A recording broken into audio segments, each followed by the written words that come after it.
Hello everyone, स्वागत है आपका हमारे वीडियो लेक्चर में। और आज हम बात करने वाले हैं डोबरनियर ट्रायड्स की, जो है क्लासिफिकेशन ऑफ एलिमेंट्स के चैप्टर का एक काफ़ी इंपॉर्टेंट टॉपिक। राइट। तो हिस्टोरिकल डेवलपमेंट की हम बात कर रहे हैं कि भाई हिस्ट्री में जो है क्लासिफिकेशन कैसे कैसे हुआ एलिमेंट का, तो उसी संदर्भ में हम आज बात करेंगे डोबरनियर ट्रायड्स का। भाई 1817 ईस्वी में जर्मन के एक साइंटिस्ट हुए, जोहन डोबरनियर। राइट। इन्होंने क्या किया, इन्होंने तीन एलिमेंट का एक ग्रुप बनाया। तीन एलिमेंट का एक ग्रुप बनाया और इस ग्रुप को इन्होंने क्या नाम दिया, इस जो ग्रुप है इस ग्रुप को इन्होंने नाम दिया ट्रायड्स। राइट।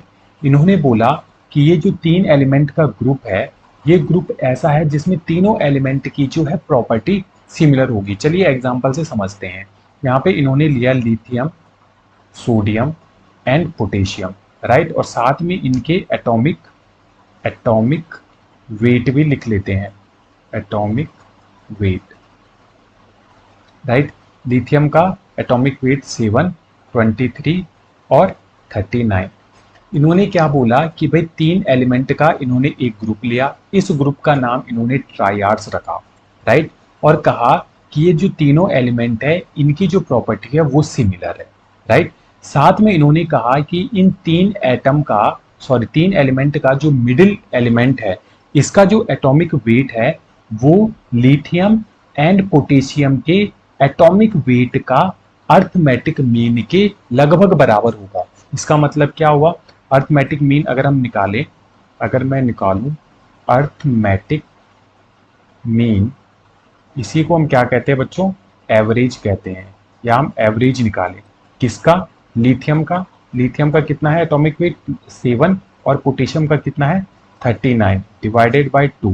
तो इसका जो आंसर आएगा वो आएगा 23। राइट। तो इन्होंने बोला कि जो मिडिल जो एलिमेंट है उसका एटॉमिक वेट बचे हुए दोनों एलिमेंट के अर्थमेटिक मीन या फिर एवरेज के लगभग इक्वल होगा। ठीक है। तो यहाँ पे ये तो सेटिस्फाई हो गया इस ट्रायड के लिए। अब हम एक दूसरे ट्रायड की बात कर लेते हैं। जैसे बात होगी कैल्शियम की, स्ट्रोंशियम की और बेरियम की। तो इनके एटॉमिक वेट भी हम यहाँ पे लिख लेते हैं। कैल्शियम का आ गया हमारा 40, स्ट्रोंशियम का आ गया 88 और इसका आ गया 137। राइट। तो इस ट्रायड की खास बात क्या थी कि ये जो मिडिल का एलिमेंट था ना, इसका जो एटॉमिक वेट है वो कैल्शियम एंड बेरियम के एटॉमिक वेट के एवरेज के इक्वल होना चाहिए। राइट। तो निकालते हैं भाई, यहाँ पे लिख देता हूं मैं, arithmetic mean will be equal to 40 plus 137 divided by 2। इसका जो आंसर आएगा वो आएगा 88.5। तो ये क्या है भाई, काफी क्लोज है 88 के।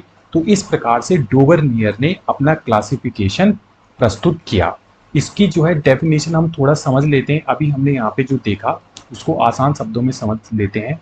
इन्होंने बोला the element in a triads had similar property and the atomic weight of middle member of each triad is very close to the arithmetic mean या फिर average of the other two elements. Right. जो मैंने अभी आपको समझाया है कि triads में जो एलिमेंट थे उनकी प्रॉपर्टी भाई सिमिलर थी, और मिडिल के यानी कि बीच का जो एलिमेंट था उसका एटॉमिक वेट दो बचे एलिमेंट के अर्थमेटिक मीन या फिर जिसे औसत कहते हैं के लगभग बराबर था। तो डोबरनियर के इस रिलेशनशिप को किस रिलेशनशिप को, कि भाई तीनों की तीनों की प्रॉपर्टी हमारी सेम होनी चाहिए और मिडिल एलिमेंट जो था उसका एटॉमिक वेट दो बचे हुए एलिमेंट के अर्थमेटिक मीन यानी कि औसत के लगभग बराबर होना चाहिए।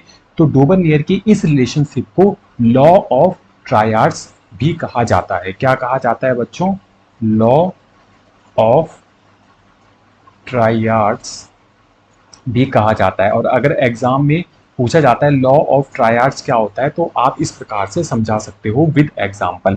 राइट। लेकिन समस्या यह थी, इस लॉ में केवल कुछ ही एलिमेंट पर ये लागू होता था। राइट।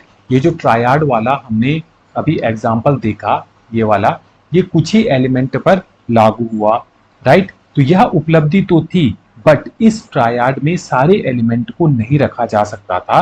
तो डोबरनियर का ये जो लॉ था, ट्रायड्स लॉ, एलिमेंट की क्लासिफिकेशन का ये हमने यूज करना बंद कर दिया। यूज करना बंद क्यों किया? क्योंकि ये सारे एलिमेंट पर लागू नहीं होता था।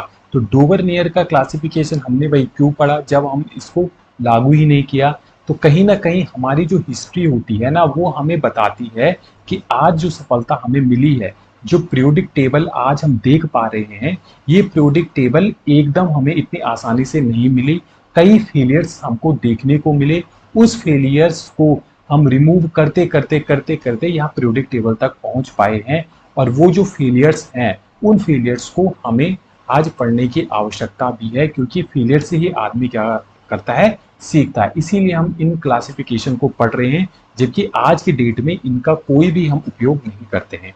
उम्मीद है डोवरनियर ट्रायड्स आपको समझ में आया होगा और एग्जाम में अगर ये पूछा जाता है तो आप आसानी से इसका उत्तर भी आप लिख सकते हैं। राइट? तो मिलते हैं अपने नए वीडियो लेक्चर में नए कॉन्सेप्ट के साथ। तब तक के लिए धन्यवाद। अगर आपको समझ में आ गया होगा तो प्लीज़ चैनल को हमारे लाइक शेयर एंड सब्सक्राइब जरूर कीजिएगा।